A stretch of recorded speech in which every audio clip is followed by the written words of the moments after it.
sakto. Diwata, pwede mabityo. Mukhang busy ah.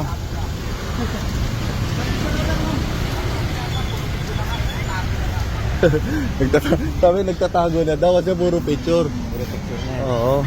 Ayan o. Kasi mamaya na daw kasi ano eh, dami daw tao eh, busy eh. Bodyguard talaga. Oh. Ganyan sila. 10 kayo. 10, sakto. Shake and soy lang yung katapat.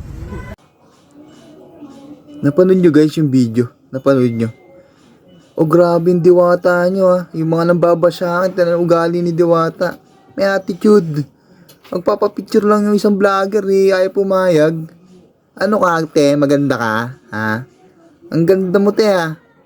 Parang daig mo pa artista eh. Sumikat ka ng bagya, hindi ka naman pumuputi, uy. Diwata, umayos ka, may attitude ka. Grabe naman yun, papapicture lang yung tao, ayaw mong pumayag, nagpapahabol ka pa. Ano ka? Maganda ka? Maganda? Ang ganda mo. Eh, yung mga nambabasaan, yung mga fans ni Diwata, tinan nyo yung Diwata nyo, may attitude. Papapicture lang, ayaw magpapicture. Ako nga, dahil nagpapapicture sa akin, ipapicture lang ako ng papicture. Ikaw, sumigat ka lang ng konti eh.